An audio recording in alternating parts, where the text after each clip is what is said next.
तो वेलकम है दोस्तों। आप सभी देखने आ गए ना वीडियो। हाँ, आपका एग्ज़ाम आया होगा तभी देखने होंगे। मुझको आदमी याद तभी करता है जब उसका एग्ज़ाम आता है ना। चलिए, नहीं तो पढ़ाई का वीडियो कौन देखता है। आज हम लोग बात करने वाले हैं पॉलिटिकल साइंस, जो लोग माइनर पेपर में रखे हैं, ठीक है, सेमेस्टर 1 में, उन सभी के लिए।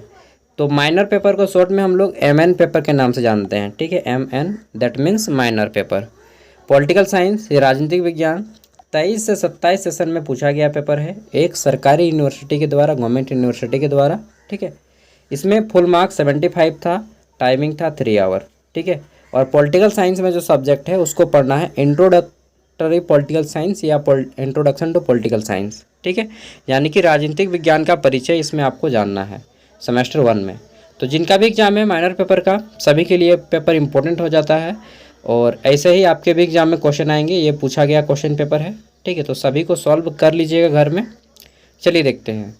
बोला गया है यहाँ पे कि निर्देश दोनों खंडों से उत्तर दें, ठीक है। और परीक्षार्थी यथासंभव अपने ही प्रश्नों में जो अपने शब्द का प्रयोग करें, किताबी भाषा का प्रयोग ना करें, ठीक है।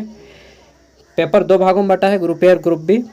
और पहला पेपर का भाग ए 15 मार्क्स का है, ग्रुप ए, ठीक है। और ग्रुप बी आपका 60 मार्क्स का है। चलिए देखते हैं ग्रुप ए। सबसे पहले इसमें आपके 1 मार्क्स वाले 5 क्वेश्चन हैं, जिसमें पहला क्वेश्चन था कि न्याय शब्द की उत्पत्ति किस लैटिन शब्द से हुई है, ठीक है। तो यहाँ पे देखिए, न्याय शब्द जो है किस भाषा का शब्द है, तो लैटिन शब्द है। यहाँ पे आंसर कर ही दिया गया है। लेकिन पूछा है कि लैटिन भाषा का कौन सा शब्द से न्याय शब्द बना है। तो दोस्तों, न्याय शब्द में एक लैटिन भाषा का शब्द था जंजर, ठीक है, JUNGER। जनगर बोल सकते हैं या जंजर बोल सकते हैं, ठीक है। यह लैटिन भाषा का एक शब्द है, इसी से बना है जस्टिस, जंजर, ठीक है, लैटिन भाषा का शब्द है। नेक्स्ट है हमारा, भारत में कौन सी नागरिकता है। दोस्तों, हमारे पास जो है एक हरी नागरिकता है, जिसको हम लोग इंग्लिश में बोलते हैं अ सिंगल सिटीजनशिप, ठीक है। भारत में एक हरी नागरिकता है।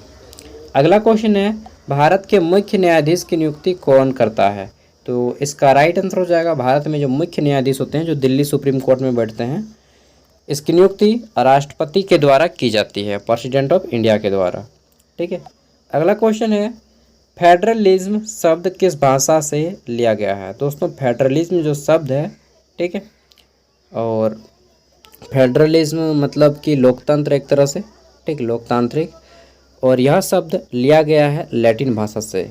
मैक्सिमम का आंसर आपका लैटिन भाषा होगा, ठीक है, या यूनानी भाषा होगा। तो ये दोनों लैटिन हो जाएगा, ठीक है। अगला क्वेश्चन है, भारत संविधान के जनक कौन है। हमको लगता है ये सब इसका आंसर सबको जानते हैं। बाबा साहब डॉक्टर भीमराव अम्बेडकर भारतीय संविधान के जनक माने जाते हैं, ठीक है।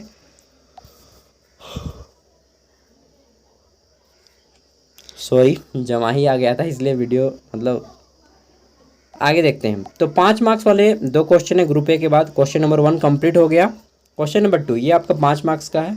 इसमें पूछा गया है समानता पर एक संक्षिप्त टिप्पणी लिखें, ठीक है। इक्वलिटी क्या होता है, तो आपको बता देना है कि सामाजिक समानता होता है, राजनीतिक समानता होता है, आर्थिक समानता, ठीक है। बहुत सारे समान अधिकार, समान व्यक्ति, सभी समाज के हर वर्ग को समानता का अधिकार दिया गया है, और यह हमारा एक मौलिक अधिकार है। इसके बारे में आपको डिटेल में लिखना है, ठीक है। 5 मार्क्स का है, तो इसका आंसर आपको एक खड़ा पन्ना का दोनों साइड में करना है, ठीक है। अगला है, न्यायिक समीक्षा का कार्य क्या है। यह पूछा गया है कि what is the function of the judicial review. Judicial review क्या होता है, इसके बारे में पूछा गया है, ठीक है। न्यायिक समीक्षा का कार्य, तो देखिए, न्याय का 3 स्तर सबसे पहले बता दीजिएगा कि जिला स्तर पे, फिर राज्य स्तर पे, और फिर सबसे जो बड़ा होता है दिल्ली सुप्रीम कोर्ट, ठीक है। और इसकी समीक्षा किस प्रकार की जाती है। अब आता है ग्रुप बी, और ग्रुप बी यानी कि खंड बी, और इसमें बोला गया है कि किन्हीं 4 प्रश्नों के उत्तर दें, ठीक है। टोटल 6 क्वेश्चन है, 6 में से किसी 4 का आंसर करना है। प्रत्येक क्वेश्चन आपका 15 मार्क्स का है। 15 मार्क्स के क्वेश्चन का आंसर आप लोग 3 खड़ा पन्ना में कीजिएगा। एक खड़ा पन्ना में 2 पेज, तो 3 खड़ा पन्ना में 6 पेज, ठीक है। इसमें पहला क्वेश्चन है, और 6 में से आपको 4 चुन लेना है। जो लोग सकिएगा उसी को बनाइएगा, ऐसा नहीं कि जिसको नहीं सकिएगा उसको बना लीजिएगा और आधा अधूरा करके छोड़ दीजिएगा, ठीक है ना, तो मार्क्स उसमें घट जाएगा फिर आपका। पहला क्वेश्चन है कि राज्य क्या है, इसके तत्वों की चर्चा करें। इंग्लिश में कि what is state, discuss it's elements. Next question है प्रजातंत्र से आप क्या समझते हैं, इसके गुण एवं दोषों को लिखें। इंग्लिश में है कि what do you mean by democracy, right it's merit and demerits. ठीक है, डेमोक्रेसी के क्या लाभ है और क्या हानि है। ठीक है, नेक्स्ट क्वेश्चन है हमारा राष्ट्रवाद पर एक निबंध लिखें। ठीक है, राष्ट्रवाद क्या होता है, नेशनलिज्म, ये बताना है। आगे देखते हैं क्वेश्चन नंबर 7। इसमें पूछा गया है नागरिकता से आप क्या समझते हैं, इसके प्रकारों की चर्चा करें। What do you mean by citizenship, discuss it's type. देखिए, नागरिकता, मान लीजिए मैंने चाइना की एक लड़की से शादी कर लिया, नहीं करूँगा यार, फिर भी बता दे रहा हूँ, तो वो जो लड़की आएगी, ठीक है, वह भारतीय नागरिक हो जाएगी। ठीक है, और उसके साथ ही जो बच्चा आएगा वो मतलब वो पूर्ण भारतीय नागरिक नहीं होगी वो लड़की, लेकिन उसके साथ जो बच्चा आएगा, ठीक है, वह पूर्ण भारतीय नागरिक होगा। ठीक है, समझ गए हैं ना। तो मतलब बहुत ज़्यादा पेचीदा है थोड़ा सा। नागरिकता से आप क्या समझते हैं, किसी देश की जो है आपको एक तरह से पात्रता मिल जाती है कि आप उस देश के मूल निवासी हैं, यही नागरिकता है। ठीक है, फिर उसको बता देना है, बहुत सारे फैक्टर्स होते हैं इसके बारे में। भारतीय संविधान का भाग 2 नागरिकता से संबंधित है, इसके बारे में भी बता देना है। ठीक है, आगे देख लेते हैं। तो एक ऐसी नाम जानते हैं किसी का, बहुत फेमस लेडी जो है नागरिकता है, इटली की। राजीव गांधी ने सोनिया गांधी से शादी किया था, जो कि इटालियन थी। ठीक है, और वो भारत आ गए, भारतीय नागरिक मिल गया उनको।